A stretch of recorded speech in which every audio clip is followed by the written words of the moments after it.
We would now move on to the third paper.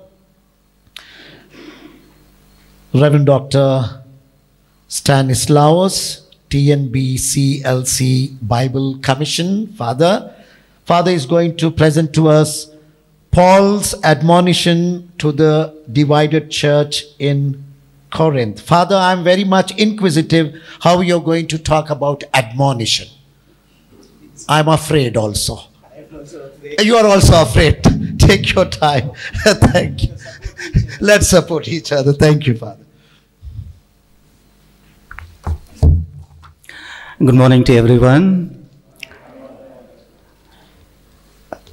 I'm really happy to be a part of this symposium in honor of my professor and colleague, Reverend Dr. Assisi Saldana, as he completes his 70 years of this earthly existence with the fruitful years of ministry as a Redemptorist, as a professor of the Bible.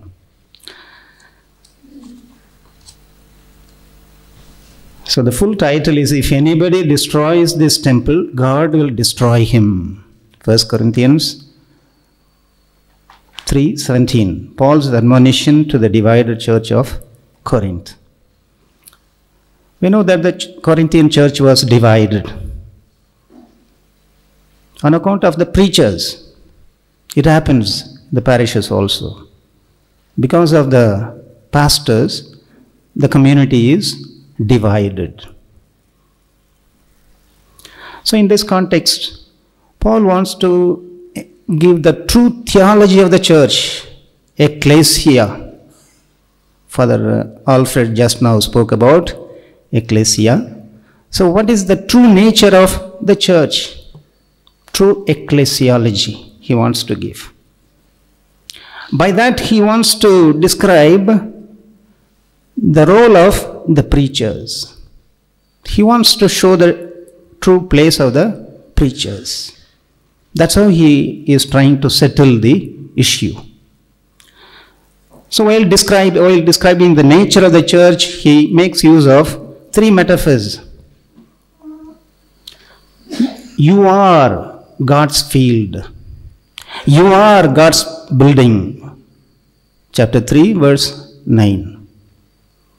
And he goes on to qualify that building. What is that building? It comes in verses 16 and 17 of chapter 3. You are the temple of God. Yes, he compares the community to the temple. In what sense? In what sense is the community the temple of God? And by linking the whole issue to the sacred character of the temple, he amplifies the severity of the matter, the disunity in the community. So now my interest is to see the source which makes Paul think of the community as a temple. How are we, that is the then. And now, how can we understand the present community as the temple? How are we to understand the sacred character of the temple? And how could one defile it? In the now of our church, in what way is this admonition relevant to us? So as Father Legrand said, I don't make a division between the then and the now. The very choice of the topic itself is inspired by the now of the church, the present context of the synodal church, and also the present state of our churches. You are the temple of God. As I just mentioned, Paul uses three metaphors to speak of the ecclesiology. Here, Alethi terms the ecclesiology of the Proto-Pauline letters as theological ecclesiology.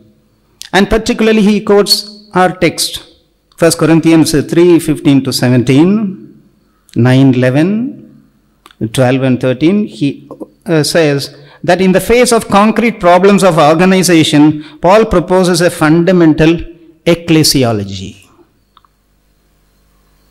Then in 1 Corinthians, okay, this metaphors of planting and building are found together.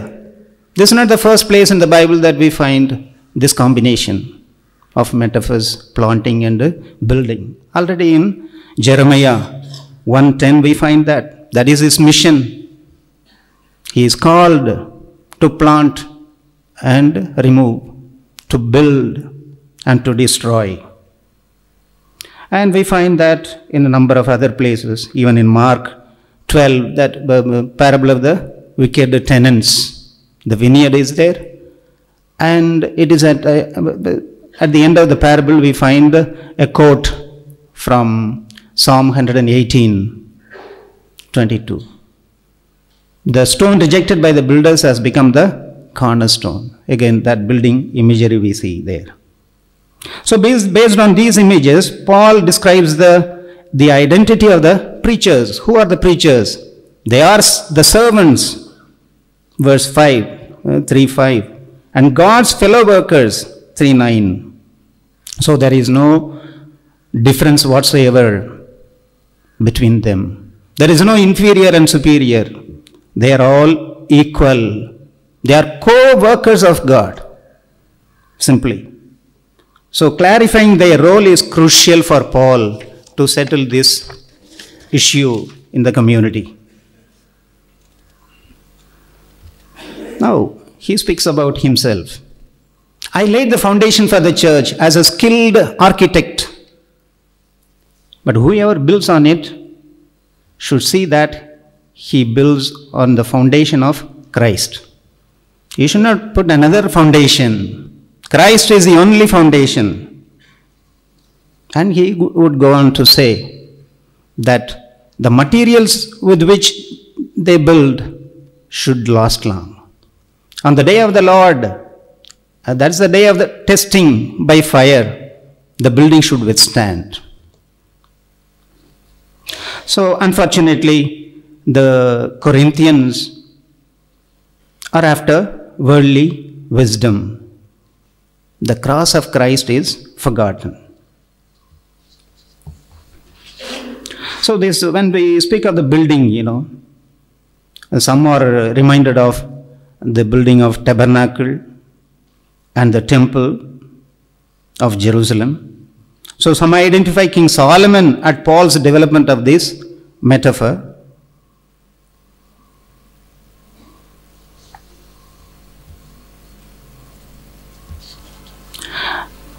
Temple, yes, is used in a metaphorical sense. Whereas the term hereon referred to the physical building, referring to the whole temple precincts, the term naos referred to the inner sanctuary or the Holy of Holies. It derives from the verb naio, which means to dwell, inhabit. But here, the noun has a cultic connotation. So both in the Old Testament as well as in the New Testament, we have references to say that it referred to the physical structure, the building of the temple. Naos, first and foremost, it referred to the physical structure. And the sanctuary, inner sanctuary. But it has also a broader sense of the whole temple, especially in John 2:19 and Matthew 27:5, where Judas threw the coins into the temple. Here also the word used is naos. That means it's referring to the whole temple. So naos, unlike hereon, lends itself for a metaphorical understanding.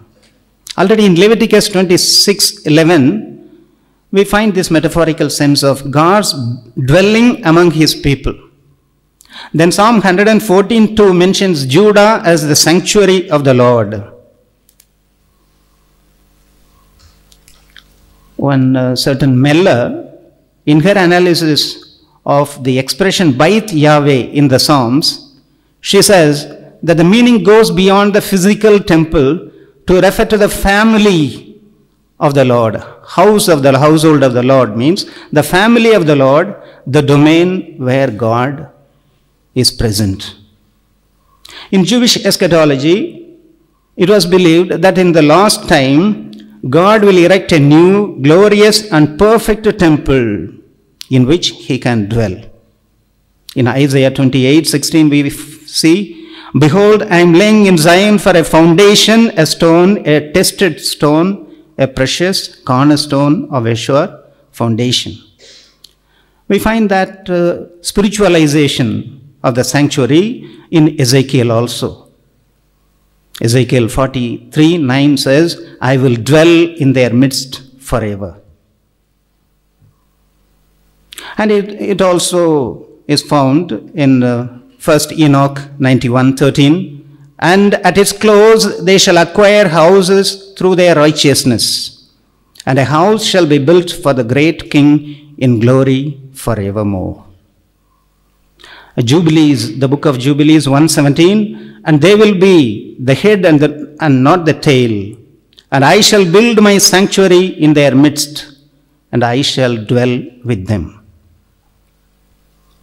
In Stoic thought, the cosmos is a community of humans and gods.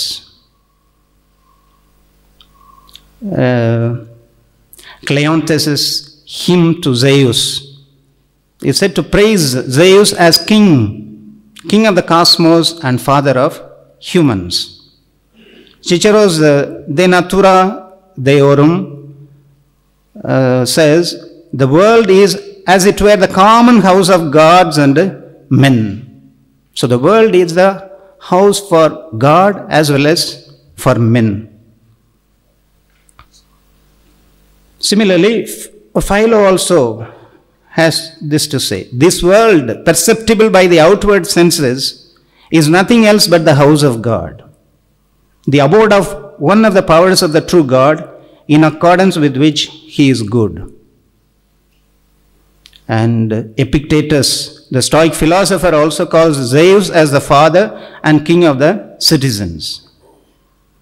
Dio Chrysostomos holds that men would not hesitate to call the entire universe as the oikos of Zeus, the father of humans.